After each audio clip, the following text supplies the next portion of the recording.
Assalamualaikum warahmatullahi wabarakatuh. Bismillah, alhamdulillah, wassalatu wassalamu ala rasulillah Sayyidina wa maulana Muhammad ibn Abdullah wa ala alihi wa man ittaba'a hudah, amma ba'd. Fa'udhu billahi minasyaitanir rajim. Bismillahirrahmanirrahim. Fa'alam annahu la ilaha illallah wa yaqul azza wa jalla والذين كفروا بعضهم أولياء بعض إن لم تفعلوا تكن فتنة في الأرض وفساد كبير والذين آمنوا وهاجروا وجاهدوا في سبيل الله والذين آووا ونصروا أولئك هم الذين حق لهم مغفرة ورزق كريم. ويقول عز وجل ومن يهاجر في سبيل الله يجد في المراغم كثيرا وسعا ومن يخرج من بيته مهاجرا إلى الله ورسوله ثم يدرك الموت فقد وقع أجر على الله وكان الله غفور رحيما. ويقول رسول الله صلى الله عليه وسلم طوبى لمن أكثر في الجهاد في سبيل من ذكر الله فإن له بكل كلمة 70,000 حسنة وكل حسنة 10 أضعاف وما عند الله من المزيد. قالوا أن فقط يا رسول الله؟ قال أن فقط على قدر ذلك أو كما قال النبي صلى الله عليه وسلم. Para alim ulama, hadirin yang dimuliakan oleh Allah Subhanahu wa taala. Alhamdulillah, lagi-lagi kita bersyukur pada Allah. Khususnya pada malam hari ini Allah hadirkan kita di tempat yang sangat mulia nih, di masjid. Kehadiran kita setiap malam Jumat ke markas dibutuhkan betul-betul. Bagaimana kita berada dalam suasana, kemudian bukan hanya kita bertemu dan bertemu selesai, tidak, tapi kita punya tugas untuk menyampaikan apa yang kita bicarakan, kita dengarkan kepada orang lain. Karena hadirin subhanahu wa ta'ala, Allah ciptakan kita sebagai umat Nabi Muhammad sallallahu alaihi wasallam. Umatnya Allah pilih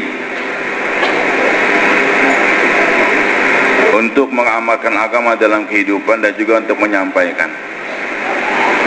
Maka sahabat Nabi Abdullah bin Mas'ud radhiyallahu anhu katakan bahwasanya Allah telah memilih para sahabat Rasulullah SAW. Qaumun ikhtarahumullah li suhbati Nabi SAW wa naqli dinihi. Jadi para sahabat radhiyallahu anhum secara khusus, dan juga ini umat, adalah suatu kaum yang Allah pilih untuk bersuhbah dengan nabinya, li suhbati Nabi sallallahu alaihi wasallam. Bersuhbah, bertemu muka senantiasa dengan Rasulullah sallallahu alaihi wasallam, melihat langsung, mendengarkan langsung ucapan Nabi sallallahu alaihi wasallam, melihat gerak-gerik Nabi sallallahu alaihi wasallam, sehingga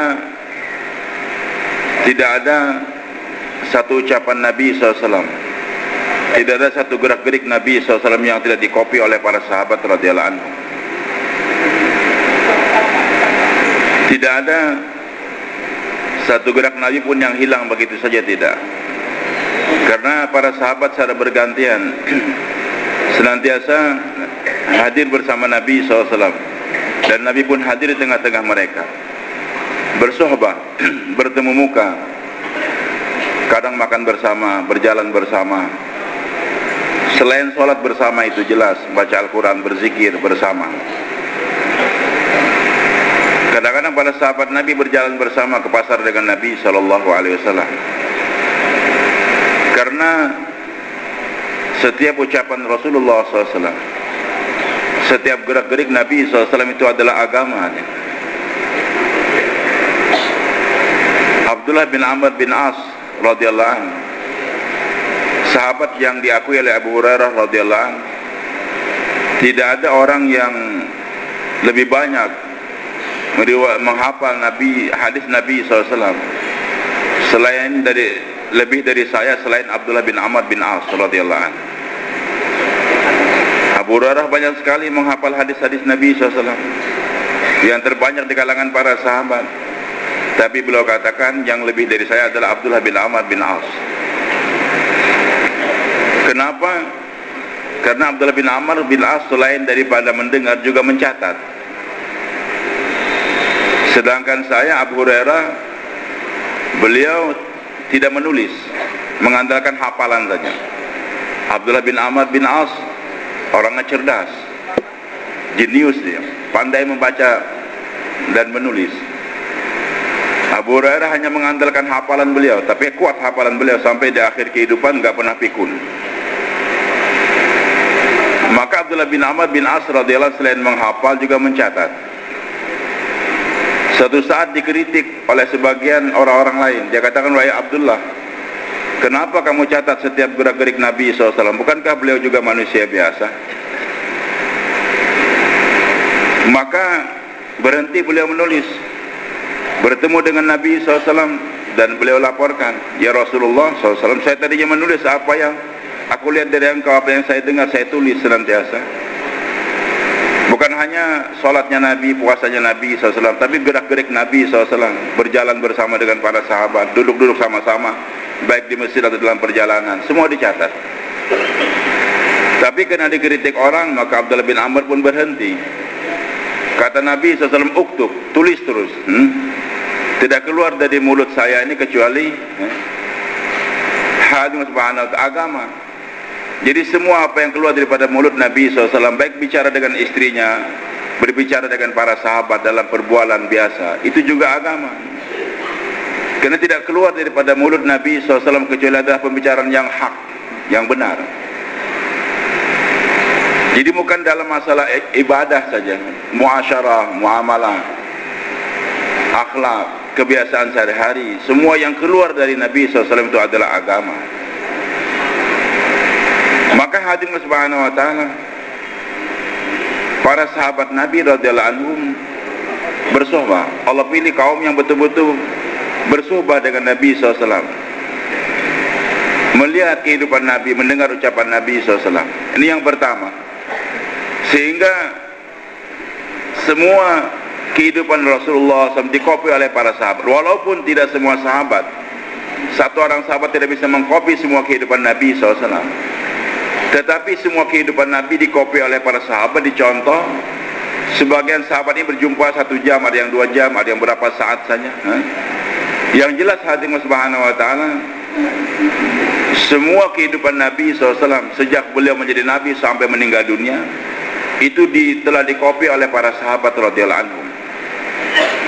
Nah hadirin subhanahu wa ta'ala, kemudian yang kedua, para sahabat Nabi tidak hanya mencontoh kehidupan Nabi sebagai uswatun hasanah, walinaqli dinihi, dan untuk mentransfer agama Nabi SAW, untuk memindahkan agama.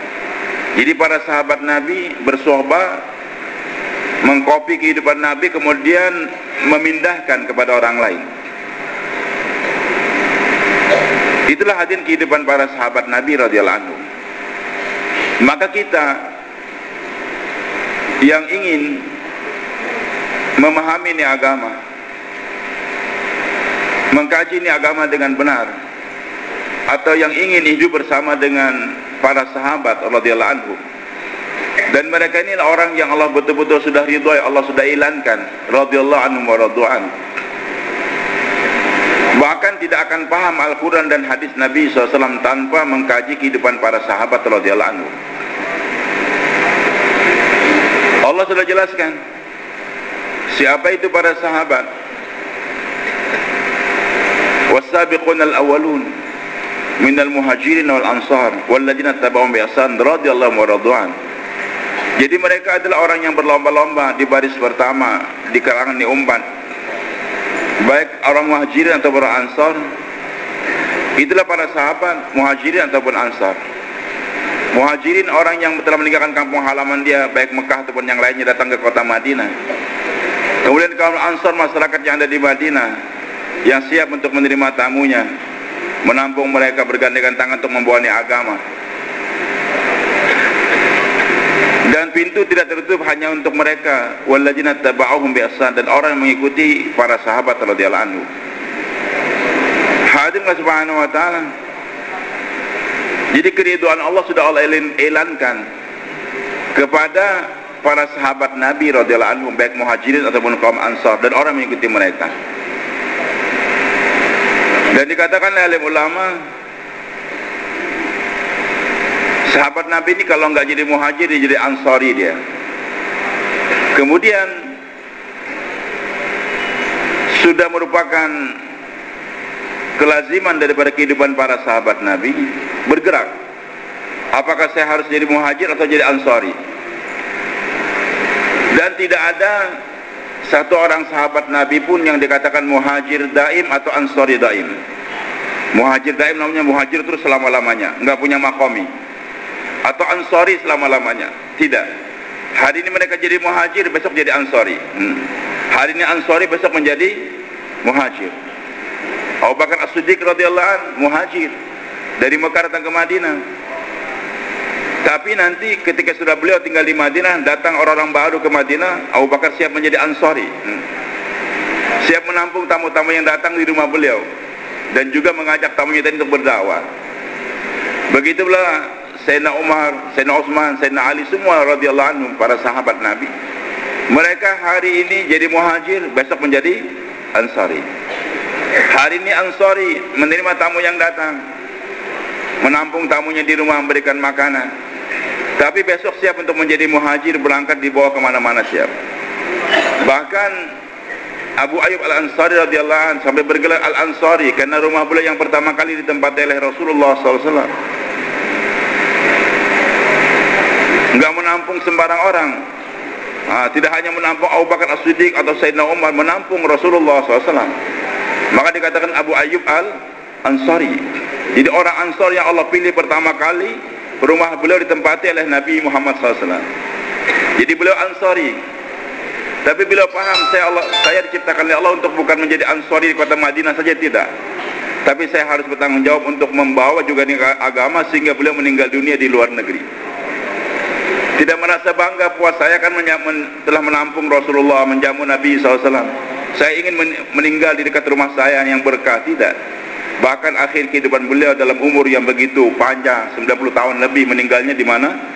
Di Konstantinia sana. Nah, hadirin subhanahu wa ta'ala, begitulah ini umat diinginkan oleh Allah dan Rasulnya. Setiap saat, hari ini saya siap jadi muhajir, membawa agama, dan besok siap untuk menjadi ansari. Begitu pula saya ansari hari ini, kedatangan tamu, tapi ketika tamu mengajak saya berangkat, saya siap menjadi muhajir. Maka kalau gerak ini senantiasa ada, Allah janjikan ini umat pasti dan pasti akan dipelihara oleh Rasulullah, oleh Allah Subhanahu wa ta'ala. Hadirin subhanahu wa ta'ala, muhajir mereka pergi kota Madinah.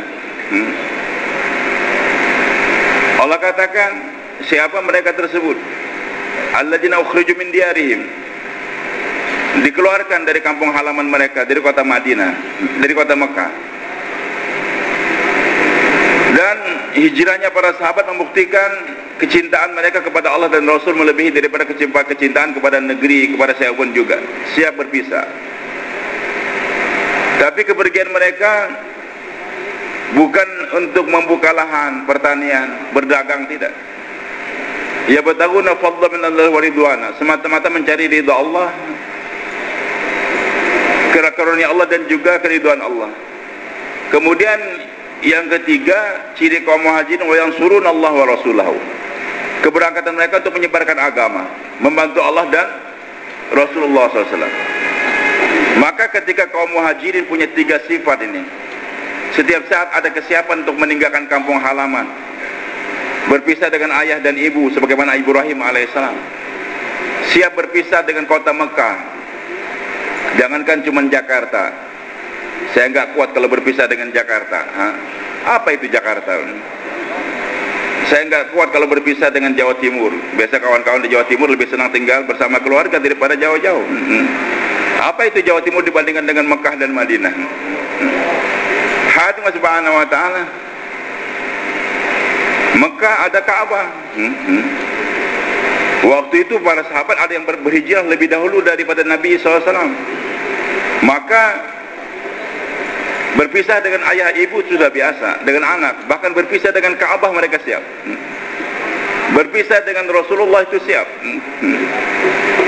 Karena yang diinginkan bukan Ka'bahnya, bukan Rasulnya yang saya harus berteman dengan Nabi senantiasa, tidak.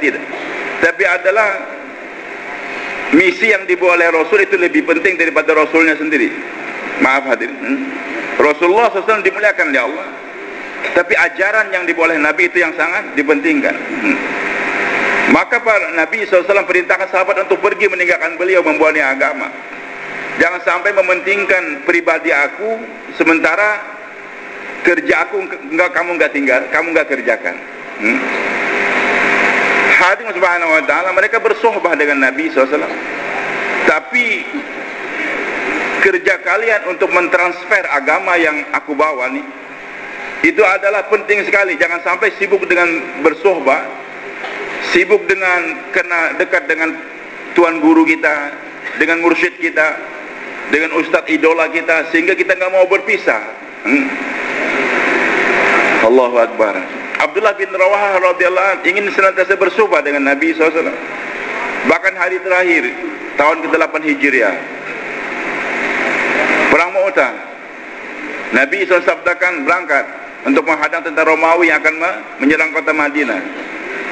Amirnya adalah Usamah bin Zaid radhiyallahu anhu, Zaid bin Harithah. Fa in qutila Zaidun fa Ja'far. Kalau nanti Zaid meninggal, mati syahid, gantikan dengan Ja'far bin Abi Thalib radhiyallahu anhu. Fa'in qutila Ja'far fa Abdullah bin Rawah. Kalau Ja'far meninggal juga, gantikan dengan Abdullah bin Rawah. Fa'in qutila Abdullah bin Rawah fa amruhum syura bainahum. Kalau ternyata juga nanti Abdullah bin Rawah meninggal juga, mati syahid juga dalam perjuangan, maka dimusyawarahkan siapa yang akan menjadi amir nantinya. Satu orang Yahudi yang hadir dalam majelis tersebut mengatakan 3 orang ini pasti akan mati di jalan Allah semuanya. Yahudi ini belum masuk Islam dia. Sahabat tadi, di mana kau tahu?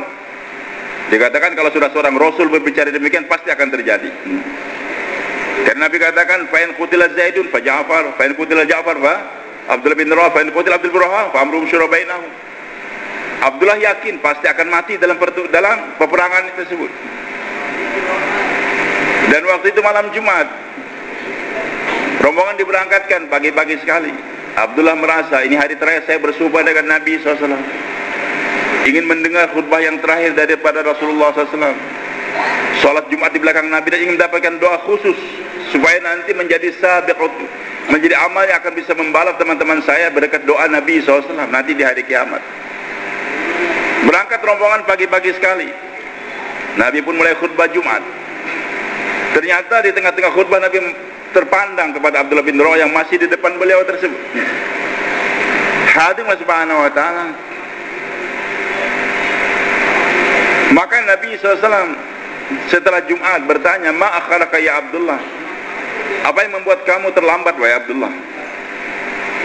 Maka Abdullah bin Rawah menjelaskan terlambatnya beliau ingin bersohbah dengan Nabi SAW.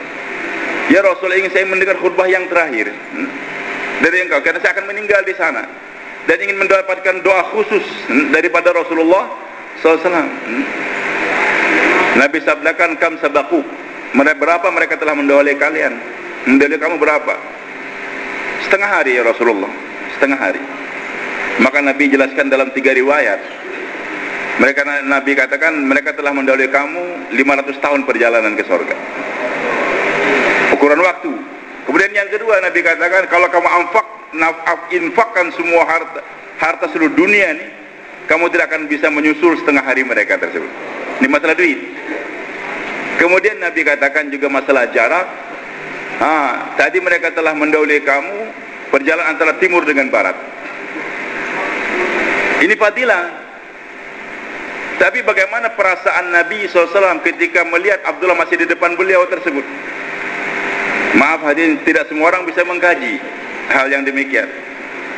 Awal-awal dulu kita kerja dakwah di Banjarmasin, beberapa orang lama sudah mulai kumpul, kita ada jur waktu itu.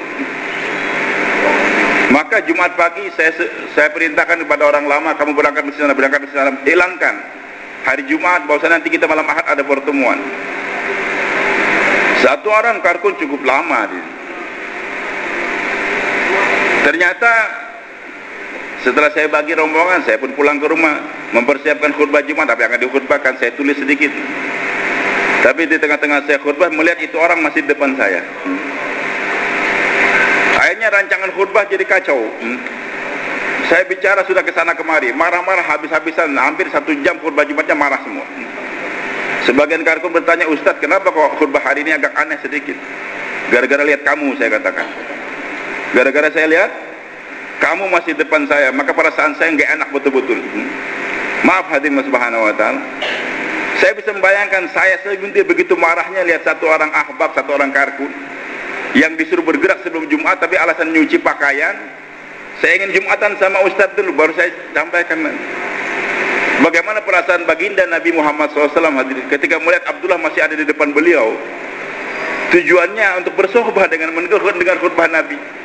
Tapi Nabi SAW tidak suka sebenarnya dengan Abdullah yang tinggal, ingin bersohbah terlambat untuk mentransfer agama Rasulullah SAW. Nah hadirin Allah subhanahu wa ta'ala, Allahu Akbar. Jadi Nabi SAW ingin bagaimana para sahabat tidak hanya mengkopi kehidupan Nabi, tapi bagaimana berniat untuk membawa agama.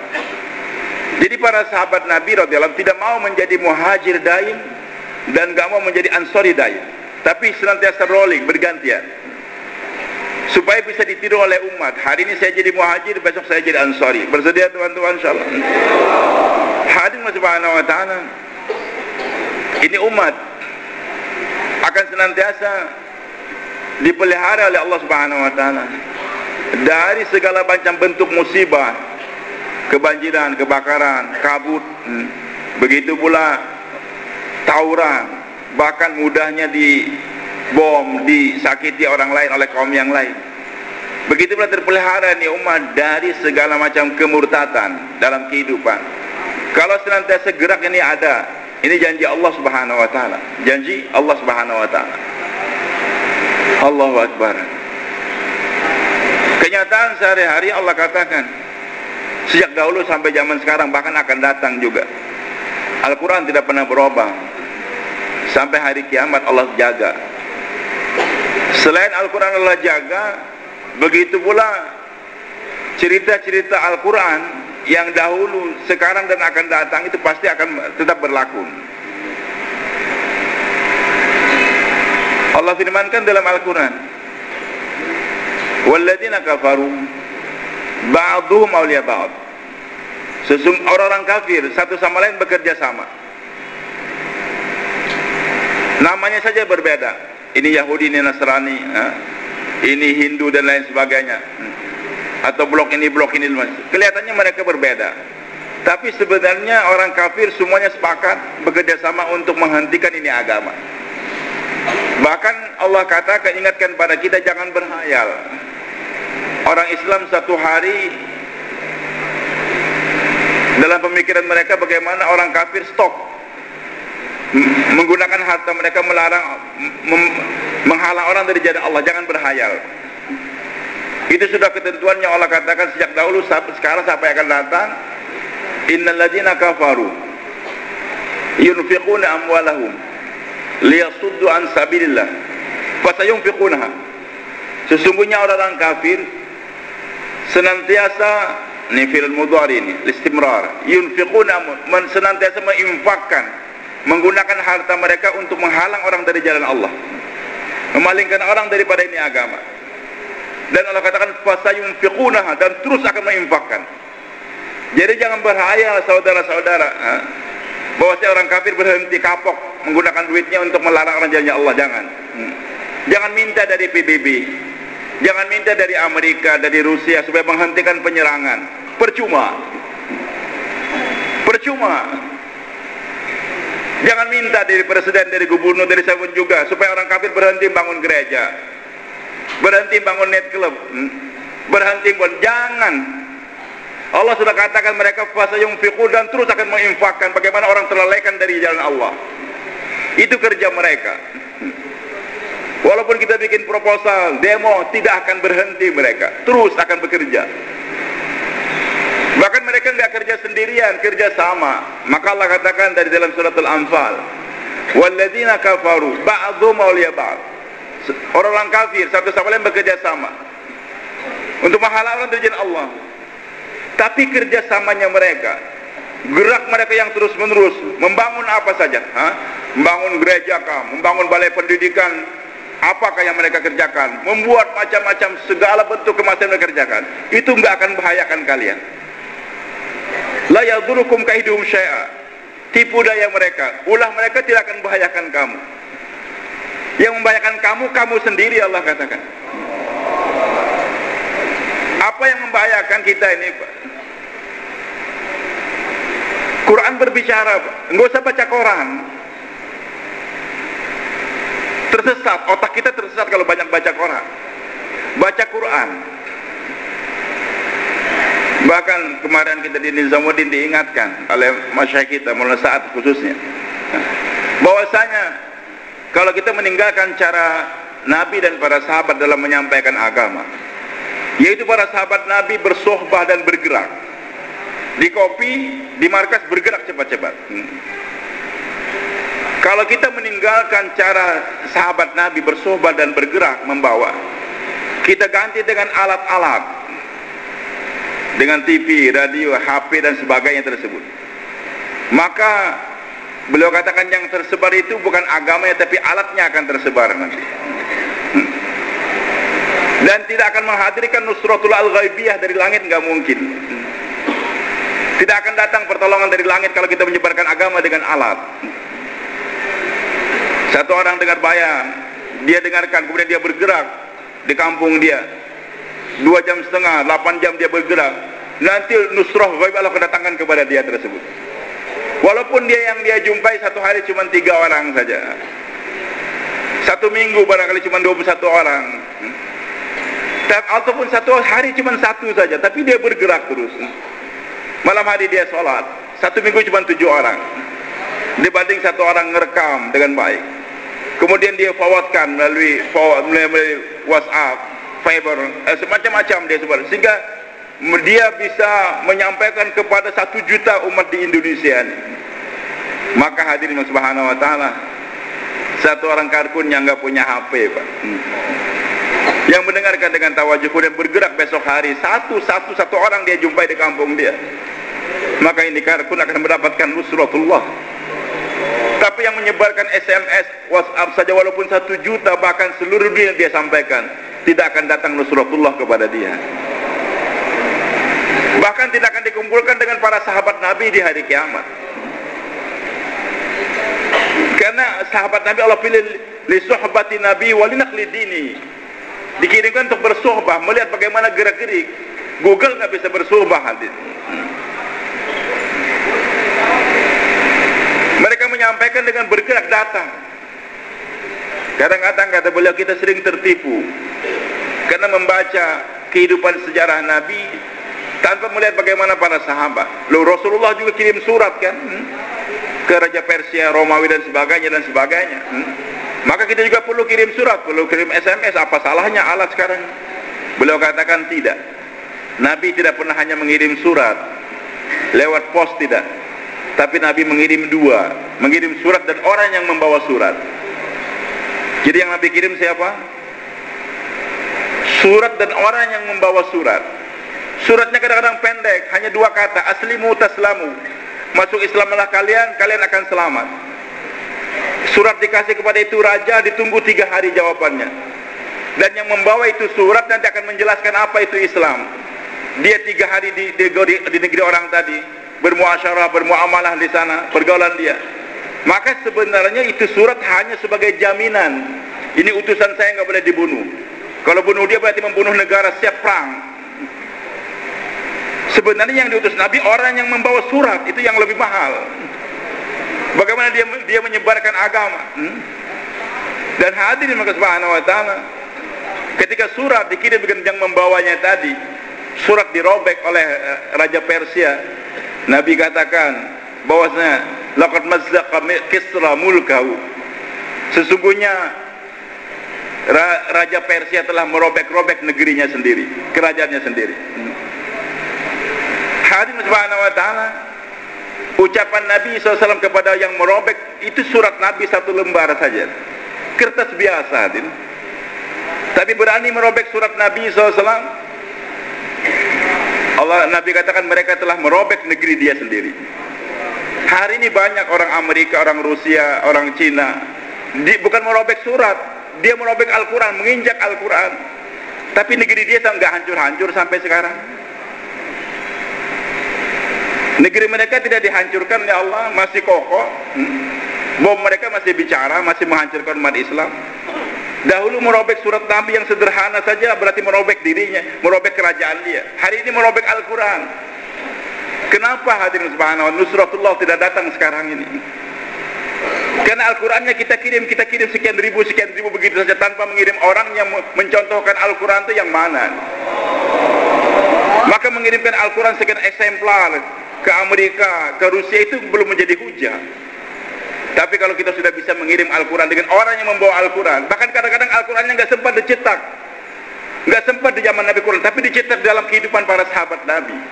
Mereka bergerak, kunu mislana, jadilah seperti kami. Maka membunuh sahabat Nabi, merobek kerajaannya sendirian.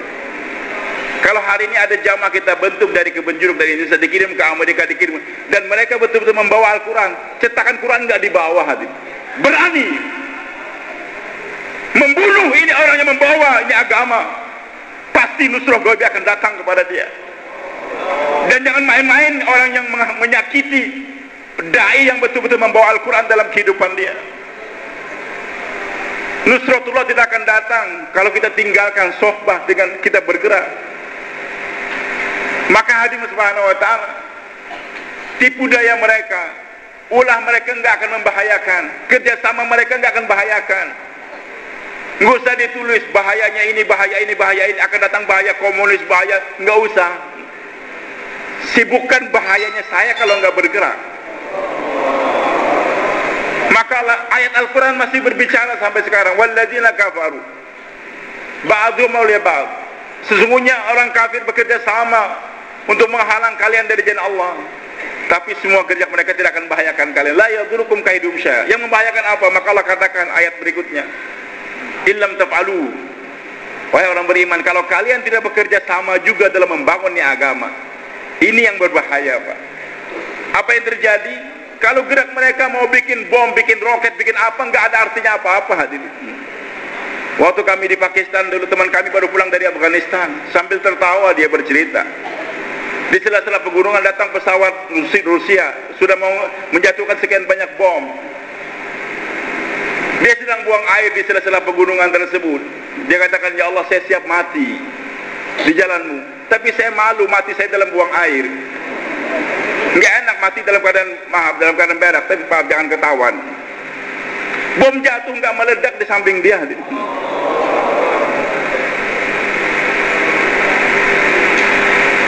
Dia sedang berak, doanya Allah dengarkan. Tapi kalau nggak bergerak, sujud sekian lama di masjid, doa nggak didengarkan oleh Allah. Hadirin subhanahu wa ta'ala, makarnya bagaimana orang kafir nggak membahayakan kalian. Yang membahayakan kalian apa? Illam taf'alu, kalau kalian tidak bekerja sama dalam membuatnya agama, ini akan berbahaya. Dua akibatnya tadi. Dan ini yang terjadi sekarang. Takun fitnatun fil ardi wa fasadun kabir.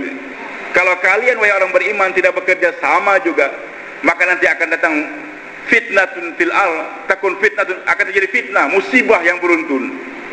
Berbagai macam musibah datang, kebakaran, kebanjiran, kabut dan sebagainya. Kadang-kadang hujan lebat, tsunami, gempa. Umat Islam dihinakan, sekian dengan mudahnya dibunuh, dicencang dan sebagainya. Wanita-wanitanya dihinakan. Itu terjadi kenapa? Karena kalian gak bekerja sama, bukan mereka. Dan yang lebih hebat lagi, wafasadun kabir, kerusakan yang besar, berpindahnya ini umat ke agama lain. Lantas kerjasama apa yang Allah inginkan daripada saya, daripada kita ini, supaya jangan bisa mengantisipasi itu semua musibah di dunia ini, menghilangkan itu kabut, menghilangkan hujan yang membuat banjir, menenangkan itu tsunami, gempa, yang mentertawakan jatuhnya bom di samping kita, nggak bisa berbuat apa-apa hadirin. Apa? Maka Allah katakan walladzina amanu, mereka-mereka yang beriman nggak puas dengan iman, wahajaru, bergerak, imannya dibawa berhijrah, bergerak. Jangan sholat sendiri di rumah, bawa ke masjid, itu hijrah 27 derajat. Bawa lagi ke kampung yang lain, subhanallah, diucapkan di rumah jadi 10 kali lipat. Dibawa bergerak, pergi haji atau umrah 100.000, dibawa bergerak mengunjungi saudara-saudara muslim, jadi berapa? 100.000. Bawa nyebrang laut, jangan takut mabok, seberangi itu lautan, maka menjadi 7 juta jadinya. Orang Jawa keluar di Jawa saja menjadi hanya 7.000. Kalau Jawa ke Kalimantan, Kalimantan ke Sulawesi, sampai pergi ke Irian sana, seberangi itu laut, maka menjadi 7 juta kali. Nilai ibadahnya ini umat dengan dia gunakan berhijrah, digandakan sekian ribu kali oleh Allah Subhanahu wa taala. Tapi berhijrahnya bukan hanya menyelamatkan iman. Ashabul Kahfi, Allah puji mereka, umat dahulu. Mereka tidak berdakwah, hanya mempertahankan iman saja. Allah puji. Tapi hijrahnya di umat bukan sekedar untuk menggandakan pahala, bukan sekedar untuk mempertahankan iman, wajahadu fisabilillah, untuk menyebarkan ni agama, membawa ni agama, membawa Al-Quran dalam kehidupan dia. Sedangkan menjadi kaum muhajirin dengan iman, di bawah itu iman bergerak, berhijrah, tapi untuk berjuang agama Allah. Kemudian dalam sisi yang kedua, walladzina awaw wa nasaru, dan orang yang mereka kunjungi, yaitu kaum Ansar, awaw, siap menampung tamu yang datang. Berapa saja tamu silakan datang ke kampung saya. 1 marhaban, 10 orang marhaban, 100, mau datang 1000 silakan, selamat datang. Siap menerima tamu yang datang, awaw, memberikan konsumsi ataupun akomodasi kepada tamu yang datang. Masjid dirapikan, rumah pun dibersihkan, silakan tamu saya datang. Ini sifat orang Madinah, hadir.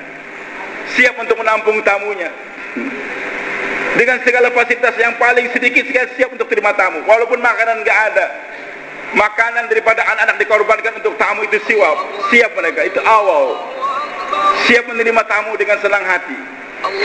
Tempatnya, makanannya, walaupun nggak harus mewah, dengan apa yang ada, dikorbankan makanan anak untuk tamu. Dan yang penting lagi, wanasaru, dia gandeng, dia pegang tangan kaum muhajir. Untuk apa kau datang ke kampung saya? Untuk berdakwah. Dibawa keliling satu kampung, satu rumah ke rumah yang lain, satu pribadi yang lain. Itulah orang Ansar, siap menerima tamu yang datang, memberikan fasilitas dan sebagainya, kemudian siap untuk memahami tamu ini datang untuk apa? Untuk berdakwah. Maka kalau dua ini ada, Allah katakan, ulaika humul haqqa, mereka lah yang mendapatkan hakikat iman yang sebenarnya. Berdusta kalau anda hanya berani berkoar, mengadakan pengajian tauhid uluhiyah rububiyah. Tauhid saya sudah hebat, kami sudah mengkaji tauhid uluhiyah, asma wa sifat dan sebagainya, tapi enggak bergerak, dusta. Hanya berkoar dalam iman. Kalau anda tidak bergerak, hanya pengajian di masjid saja, majelis diadakan tapi enggak bergerak, dusta. Bukan saya yang mengatakan, Allah yang mengatakan. Kapan hakikat iman didapatkan? Ulaikumul haqqa, dengan bergerak. Orang tua kita Maulana Umar Palampur almarhum mengatakan, kanatis sahabah radhiyallahu anhum yata'allamuna alfadhal iman fil masajid wa yata'allamuna haqqatal iman fil maidan. Para sahabat Nabi belajar lafaz-lafaznya iman di masjid. Di masjid belajar lafaznya iman, la ilaha illallah alfazul iman, qul huwallahu ahad alfazul iman, wa may tawakkal Allah alfazul iman, wa ma atakumur rasul fakhudhu alfazul iman. Tapi hakikatnya mereka dapatkan di medan. Selama ini umat enggak terjun ke medan, jangan berkoar, iman saya sudah benar, yang lain semua bid'ah, salah, kau yang bid'ah. Meninggalkan kerja Rasulullah SAW, meninggalkan gerak, itu bid'ah. Hakikat iman enggak didapatkan di tempat, di masjid, bergerak. La ilaha illallah di masjid dipelajari, tapi hakikat la ilaha dalam perang Badar dengan jumlah cuma 313 bisa mengalahkan 1000 tentara yang kuat. Baru itu la ilaha nampak. Muhammad Rasul dipelajari di masjid, pentingnya sunnah Nabi, tapi hakikat Muhammad Rasul baru didapatkan dalam perang Uhud. paham dengan meninggalkan sunnah Nabi terjadi kekalahan. Lama nggak bersiwak, lama mengepung itu benteng, nggak terbuka juga. Tapi setelah kembali memakai siwak Nabi SAW, Allah tanamkan rasa takut di hati musuh. Pentingnya sunnah Nabi didapatkan di medan. Selama Anda cuma di pengajian, belum menghargai sunnah Nabi SAW. Saya tidak menghinakan pengajian, tidak. Tapi iman harus dibawa bergerak. Ulaika mu'minuna haqqan, hakikat iman dapatkan. Kemudian bonusnya apa? Lahum maghfiratun wa rizqun karim. Hadirin subhanahu wa ta'ala, kalau sudah bergerak nih umat, lahum maghfirah, mendapatkan maghfirah, keampunan. Kabut, hujan, kebakaran, musibah itu semua adalah karena dosa-dosa kita, Pak. Ma'asabah musibatin fa ma'asabah musibatin fa maka sabab aidikum. Musibah yang ada itu kena olah diri kamu sendiri. Wa yafu an katsir, tapi Allah ingin menghapuskan dosa-dosa kita. Aneh hadirin. Umat dahulu mendapatkan maghfirah dengan banyak-banyak beribadah, berzikir. Allah ampunkan mereka. Tapi kekuatan zikir ibadah mereka juga hanya mengampunkan sebagian dosa mereka. Nabi Nuh alaihissalam dengan umur 950 tahun berdakwah saja 950 tahun. Total umur beliau dikatakan 1250 tahun. Umatnya juga umurnya panjang-panjang. Dan Nabi Nuh tekankan pentingnya ibadah dalam kehidupan. Ani abudullah, sembah Allah dengan wattaqu, takwa. Hidup jangan cuma ibadahnya waktu sholat, tapi dalam kehidupan sehari-hari harus bertakwa. Jangan makan yang haram dan subhat dan sebagainya. Wa ati'u, ani abudullah wattaqu wa ati'un, dan ikuti kehidupan aku senantiasa. Jangan berpisah daripada kehidupan Nabi Nuh. Dengan kekuatan ibadah, ketakwaan dan ketaatan kepada Nabi Nuh. Ganjarannya apa? Yaghfir lakum min dzunubikum. Nanti Allah akan menghapuskan sebagian dosa kalian. Capeknya itu umat dahulu beribadah hanya mengampunkan sebagian dosa. Tapi ini umat aneh. Dengan mereka bergerak yaghfir lakum dzunubakum, Allah hapuskan semua dosa kalian. Tadi dalam ayat lahum maghfiratun, ini umat mendapatkan maghfirah dari Allah Subhanahu wa taala. Bukan hanya dengan istighfar mereka, tidak, tapi dengan gerak mereka bekerja sama antara Muhajirin dan Ansar. Bahkan warizqun karim, nanti rezeki yang mulia di hari kiamat. Jadi ini umat, Pak, tidak diampunkan dosa mereka dengan duduk saja di masjid, di majelis, tapi ketika umat bergerak pun bergerak. Bahkan bukan sebagian, semua dosa. Ya ayyuhalladzina amanu hal adullukum ala tijaratin tunjikum min adzabin alim. Hai orang beriman, mau enggak kalian aku tunjukkan pada suatu perniagaan yang akan bebaskan kalian dari azab yang pedih. Tu'minuna billahi wa rasulih, modalnya beriman pada rasulnya. Kemudian wa tujahiduna fi sabilillah bi amwalikum wa anfusikum, kalian berjihad membawa ini agama dengan harta dan diri kalian sendiri. Jihad itu bukan berarti perang, Pak. Jihad membawa mentransfer ini agama kepada orang lain. Kalau dapat tantangan dan kita ada kekuatan, minta jizyah, kalau nggak mau baru perang. Perang adalah bagian yang terakhir daripada jihad. Bahkan aneh ini umat disuruh berjihad sebagaimana jihadnya Nabi Ibrahim alaihissalam. Wajahidu fillah haqqa jihadi. Hai umat Muhammad SAW, berjihadlah kalian dengan sebenarnya jihad yang hak, yang benar. Wajtabakum, dia Allah telah memilih kalian untuk berjihad. Ini umat tidak hanya dipilih untuk berhijrah, tapi berjihad juga. Wa ma ja'alakum fid dini min haraj, Allah tidak memberikan kesusahan dalam ini agama. Millata abikum Ibrahim, berjihad membawa ini agama milah Nabi Ibrahim alaihissalam. Bapak pernah mendengar khatib berkhutbah atau ustadz yang mengajar di masjid majelis yang menjelaskan berapa kali Nabi Ibrahim mengasah pedang untuk berperang dengan musuh?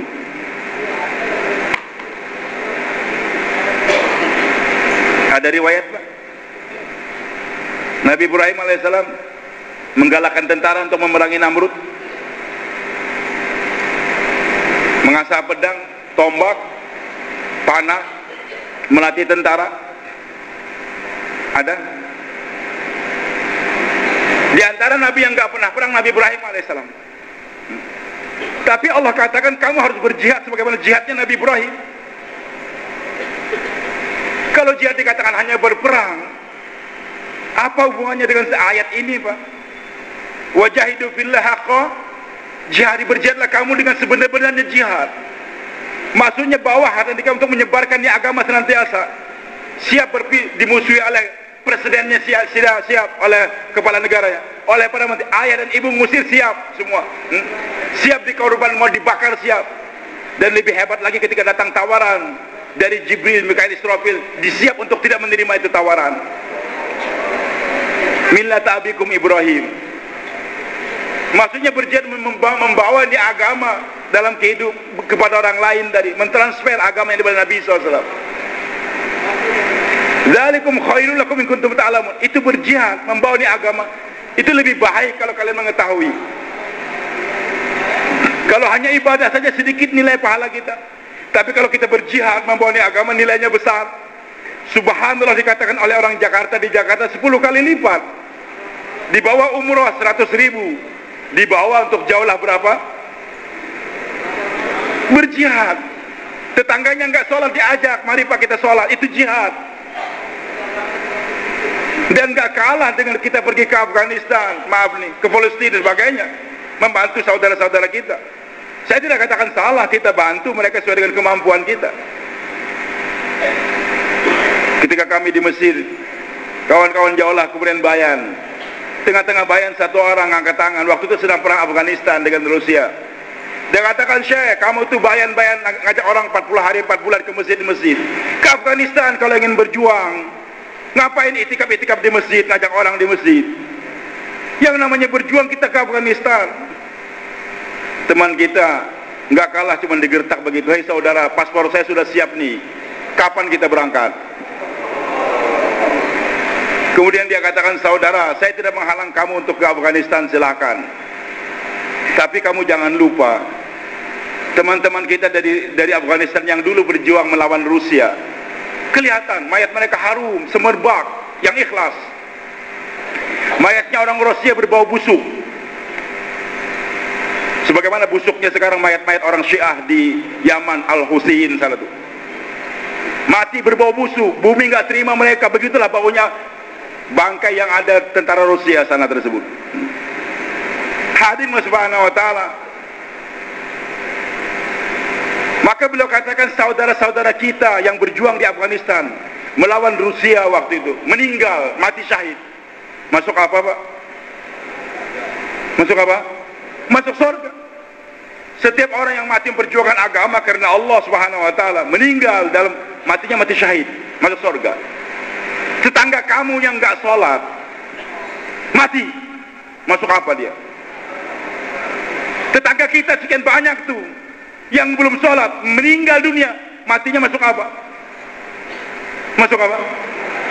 Jelas masuk neraka. Karena setiap orang yang masuk neraka, Allah tanya, ma salakakum fi saqar, kenapa kamu masuk neraka Sakor? Maka yang masuk neraka mengatakan, lam nakum minal musallin, ya Allah kami nggak pernah sholat. Gara-gara tidak sholat masuk neraka. Maka teman kita katakan, wahai saudara, teman-teman kita yang di Afghanistan berjuang meninggal, matinya mati syahid, masuk surga. Sementara tetangga kita yang nggak sholat matinya masuk neraka. Yang kamu ingin selamatkan itu siapa? Ingin menyelamatkan orang yang ingin masuk surga atau menyelamatkan orang yang mau masuk neraka? Kita kadang-kadang nggak sadar, Pak. Merasa lebih penting kita berangkat untuk berperang sana, sementara 2,5 jam nggak ada tiap hari. Nggak merasa penting untuk mengunjungi saudara saya yang belum sholat. Pada mereka berbuat baik, mengantarkan anak kita ke sekolah Islam, tukang ojek. Sering kadang-kadang atap rumah kita bocor, dia ikut memperbaiki juga. Tapi dia nggak sholat, masuk neraka. Nah hadirin Allah subhanahu wa ta'ala. Maka Allah katakan, ya dzalikum khairun kuntum ta'lamun. Kalau sudah ini umat mau bergerak, berjihad mau ini agama, hasilnya apa, Pak? Yaghfir lakum dzunub, Allah hapuskan semua dosa kalian. Semua dosa ini umat dihapuskan dengan apa? Berjuang, kecuali hutang, kata Jibril alaihissalam. Selama masih ada hutang nggak bisa masuk surga. Kadang-kadang kita lupa. Targipan sampai di langit, utang di bumi lupa. Nggak bisa masuk surga. Walaupun matinya sedang 4 bulan keluar di Irian sana. Jalan kaki lagi meninggal. Belum bisa masuk surga kalau hutang belum dibayar.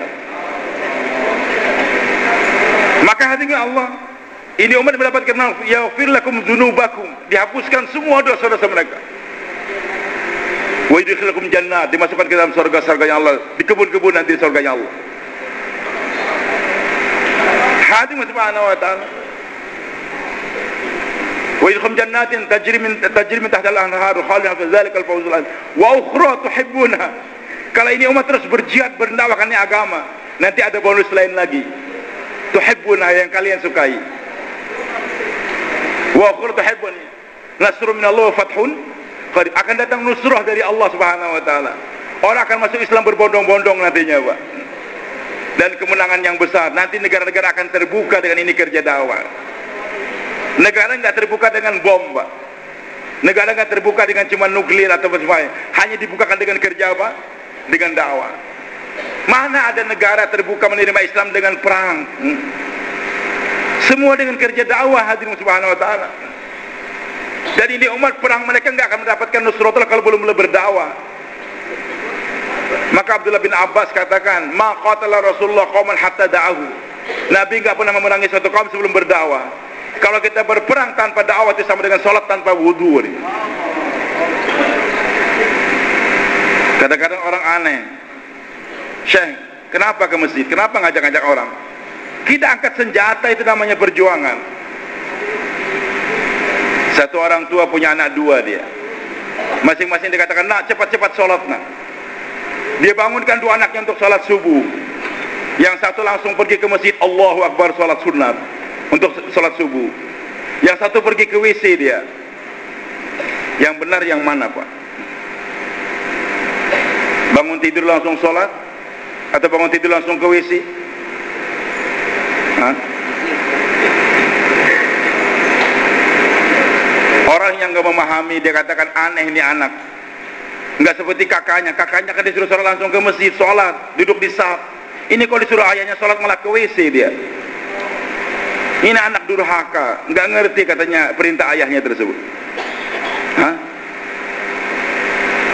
Gimana, Pak? Hah?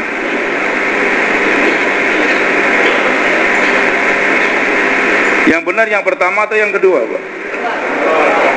Langsung sholat ke masjid dia. Saya taati perintah ayah saya, suruh saya sholat, maka saya bangun tidur langsung ke saf pertama, sholat sunat 2 rakaat, zikir menanti kau iqamah, kemudian dia sholat tanpa wudu, diterima? Yang ini dia berkewisi untuk bersuci dulu, dia bersihkan, sucikan. Karena sholat tanpa wudu, tanpa bersih akan diterima oleh Allah subhanahu wa ta'ala. Tapi nggak selama-lamanya di WC terus ngendap di sana, tidak.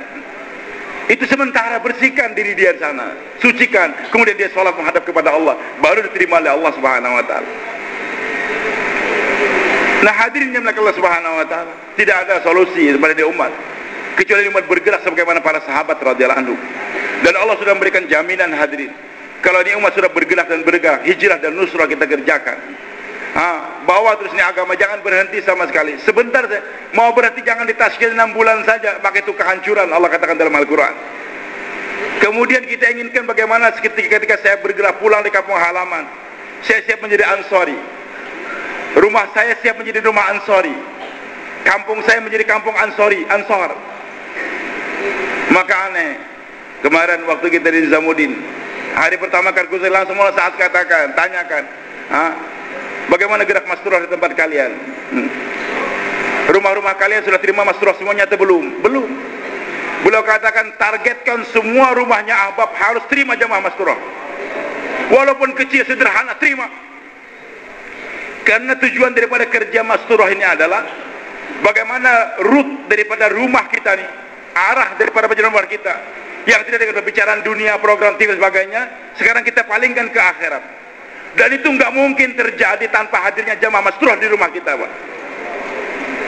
Selama belum pernah jamaah masturah masuk ke rumah kita 3 hari atau 2 hari dengan full 24 jam program dakwah, talim wa ta'alum, zikir, ibadah dan khidmat, jangan berhaya rumah kita seperti rumahnya para sahabat radhiyallahu anhu. Walaupun rumah kita kecil, hanya barangkali ukuran 3 kali 2 meter atau 3,5 kali saja. Sebelahnya ada WC, kamar mandi masih dalam, terima. Kami 40 hari bergerak, Mas Turah kemarin satu tempat di Ahmad Nagar. Rumahnya kecil, kamar kecil, sebelahnya WC dengan dapur. Saya bilang, apa enggak ditapakut sama orang markas ini? Indonesia enggak main rumah kayak gini. Dia ketawa. Dia katakan, tuan rumah memaksakan betul untuk terima jamaah. Lo jamaah lain apa belum pernah masuk sebelum kami ini? Pernah, jamaah dari Indonesia juga itu di rumah sana. Lo besar ini kenapa rumahnya kecil? Mereka cuma ketawa. Baru sampai di markas kemarin pertemuan saya paham. Kenapa kami seakan-akan dipaksakan masuk rumah tersebut? Sampai rumah yang berikutnya, ketiga, istri nggak kuat lagi. Semua perempuan nangis dan nangis. Abi, kami sudah 3 hari nggak mandi. Bagaimana program jalan? Saya katakan di rumah berikutnya insya Allah ada air nanti banyak di sana. Rumah berikutnya sama, hanya ember-ember diisi dengan air, nggak ada keran. Manggil istri saya, kapan kita bisa mandi? Kita orang Indonesia, sabar. Abi sih enak, sabar-sabar. Kami di rumah gimana? Makanya saya katakan pada tuan rumah, maaf, kalau nggak ada air di sini, kami ini orang Indonesia mandi tiap hari sekali minimal. Kadang-kadang 2 kali, kan minimal 1 kali sehari. Kalau nggak mandi nggak kuat, nggak bisa kerja. Kami akan pindah besok. Langsung mereka ngambil tong-tong dari tetangganya untuk mengisi semua air-air tersebut. Sampai di disebutin baru kita paham. Ditargetkan oleh Maulana Sa'ad bagaimana setiap rumah ahbab harus terima jamaah masturah. Walaupun kecil, dan kita target jamaah yang keluar untuk bersabar di rumah yang kecil. Bagaimana merasakan rumahnya Nabi ketika Nabi sholat tahajud, ketika akan ruku, akan sujud, Aisyah pun Nabi menyentuhkan tangannya ke kaki Aisyah untuk dilipat kakinya, baru Nabi sujud di sana. Dan bukan rumah, hanya bedakan hujurat, bedak-bedakan yang menempel di Masjid Nabawi, itu rumahnya Nabi SAW. Begitulah rumah sahabat-sahabat Nabi. Memang ada yang besar, tapi kebanyakannya kecil, cuma siap untuk menampung tamu yang datang. Kaum muhajirin datang ke kota Madinah, ditampung di Masjid Nabawi dulu. Korma-korma sudah bergantungan di pintu-pintu Masjid Nabawi. Mereka yang mempelajari agama, kemudian malam hari oleh Nabi dilelang. Man yudhaifu dhaifa Rasulullah SAW. Siapa yang siap menjamu tamu Rasulullah? Sahabatnya Rasul, saya 5, saya 10. Sa'ad bin Ubadah menampung 80 orang tamu setiap hari di rumah dia untuk kasih makan. Semua rumahnya sahabat Nabi hadir siap untuk menerima tamu. Inilah simpulannya orang Ansor, siap terima. Paksakan rumah saya harus terima. Kalau bisa ngotot bawa pedang, itu pedang menjawab halakah. Kalau nggak masuk jamaah di rumah saya, hati-hati, pedang saya akan bicara sama kamu nanti. Ancam dia. Tapi terakhir tetap kepada keputusan musyawarah juga. Maksudnya mereka paksakan bagaimana rumah saya terima jamaah masturah. Hanya kami targib, istri kami berkali-kali, alhamdulillah. Dan setelah rumah sempit ke rumah besar, baru terasa nikmatnya punya rumah besar. Kalau rumah besar terus nggak merasakan kenikmatan itu rumah. Pernah kami di rumah begitu tadi, 2 lantai, kamar kecil di atas untuk tamu. Mereka tidur di dapur bersama dengan anak-anak dia. Kami mau makan, katanya untuk siang ini makan di rumah saya. 6 orang kami, 6 pasang. Piring cuma 5. Dan tolong ambilkan piring 1 lagi. Tuan rumahnya kebingungan. Kalau saya pikir kenapa bingung menjadi rumah, menjadi 1 piring. Baru saya beritahu teman, nggak punya dia. Piring cuma 5, piring sederhana. Mencari piring yang ke-6 nggak ada. Tapi tuan rumah tersebut sudah pergi ke Sulawesi 4 bulan. Sudah gerak 4 bulan di Sulawesi Selatan, Pak. Yang mana dikenal orang Makassar punya tempat-tempat kue-kue yang banyak, pernah tutup. Nggak ada orang miskin di Indonesia yang punya piring cuma 5. Maksudnya keperluan hidup disederhanakan. Rumah sederhana siap untuk berangkat dan berangkat. Tapi memaksakan diri bagaimana saya siap menjadi ansori. Tamu-tamu dan bangga tamu datang. Walaupun tamunya harus belajar membanggakan diri untuk menjadi muhajirin, siap untuk menerima apa adanya tersebut. Bahkan beliau katakan, selama rumah kalian tidak menerima tamu, belum pernah menerima masturah, jangan berhayal rumah kamu seperti rumahnya para sahabat. Rute daripada perjalanan rumah kita tetap akan menuju ke neraka nantinya, Pak. pembicaraan keduniaan yang nggak karuan dan sebagainya. Tapi kalau sudah terlatih dengan seringnya jamaah datang, sebulan sekali, 2 bulan sekali, 3 bulan sekali kah, maka kita membiasakan diri kita, istri kita, anak kita membicarakan kehidupan di sana. Nah, hadirin Allah Subhanahu wa taala, ini yang kita inginkan. Maka Allah berjanji, Pak, kalau sekiranya muhajirin tadi ada bergerak, hijrah ada, hakikat iman Allah berikan kepada kita. Dan nanti hadirin Allah Subhanahu wa taala, jangan takut. Anak cucu kita Allah wujudkan menjadi ulama-ulama besar di belakang kita nantinya. Maka setelah Allah menceritakan sifat kaum muhajirin 3 tadi, siap meninggalkan kampung halaman untuk mencari ridho Allah dan memperjuangkan Allah. Ulaikum shadiqun, mereka lah orang yang benar. Jangan mengaku iman saya sudah benar kalau belum pernah berhijrah dan berjihad tadi. Kemudian walladzina awaw wa nasr, orang-orang walladzina tabawwad dar wal iman min qablihim, orang Madinah yang beriman sebelum datangnya kaum muhajirin dan mereka tinggal di Madinah. Yuhibbuna man hajir, senang ke tamu yang datang, berapa saja kirim silakan, senang kepada tamu. Kalau masih ada mahalah yang komplain, marah kepada orang halaqah, atau masih ada orang halaqah yang marah ke kebun jeruk, ini kebun jeruk ini apa, gendeng-gendeng semua, gila-gila semua tim taskilnya. Baru minggu tadi dikirim ke halaqah kami, sekarang mau dikirim lagi ke halaqah kami. Di mana otak kalian? Otak kamu yang di mana? Kapan mau menjadi kaum Ansor kalau menolak jamaah? Datang jamaah kirim, senang, kirim lagi, senang lagi. Berapa saya senang? Yuhibbuna man hajir, senang kepada tamu yang datang. Abu Jahal nggak senang dengan dai, Pak. Orang Madinah senang dengan dai. Maka beda dalam Al-Quran. Ketika Nabi datang, mereka terima dengan penuh kegembiraan. Tola al-badru alaina, telah terbit bulan purnama di atas kota Madinah. Min sanatil wada, dari lorong namanya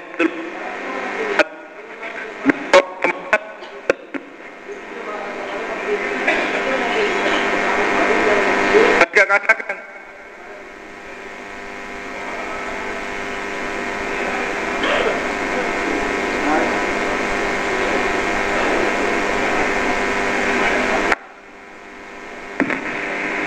hadirin mengapa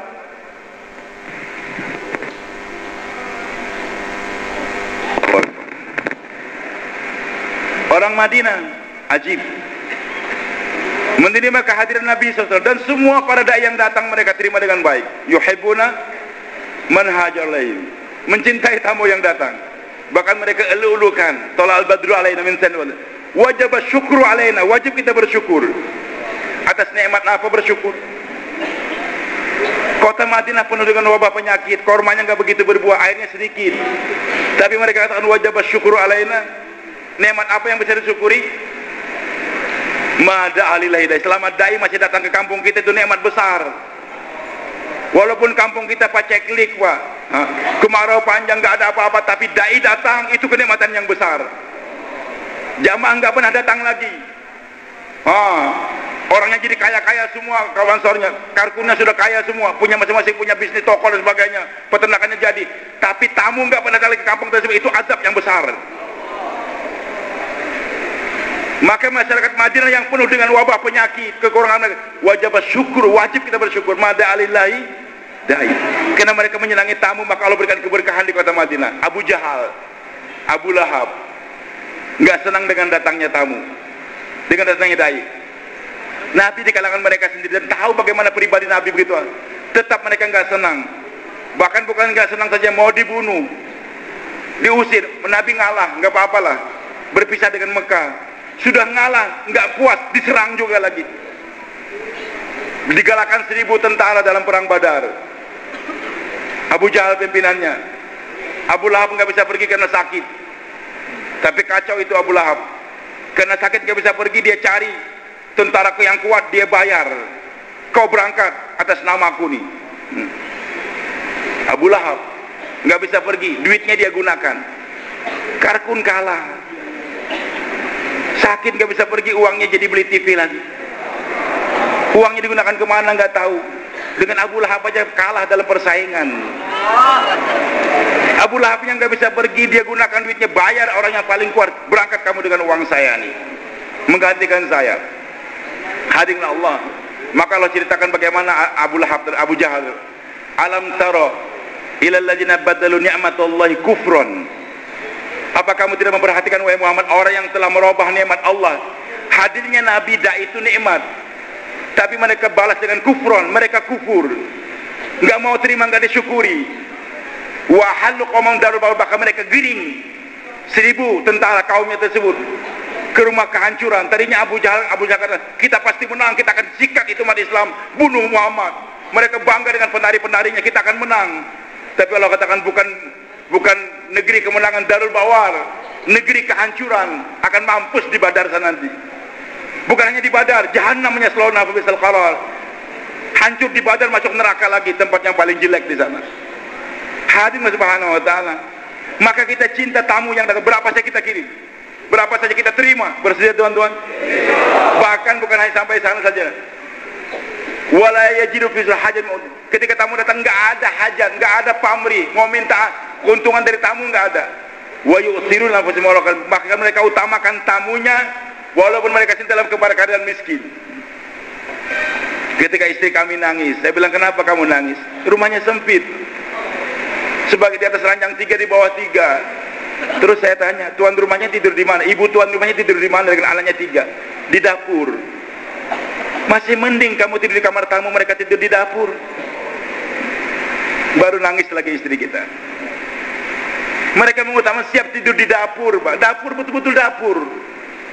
Tamunya tinggal di ruang walaupun sempit, tapi kalau kita bandingkan dengan tuan rumahnya, dan kami katakan, berapa hari kita tinggal di rumah tersebut? 2 hari.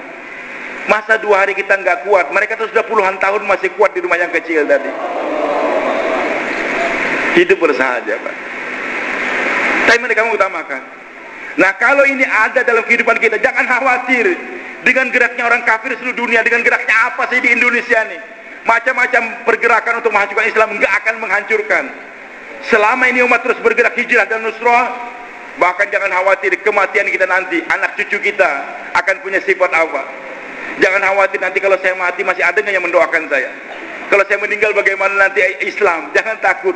Allah katakan, walladzina ja'u min ba'dihim, dan generasi akan datang sesudah adanya hijrah dan nusrah, yaqulun, mereka akan punya 3 sifat, mengatakan Rabbana ighfir lana, ya Allah ampunkan dosa kami.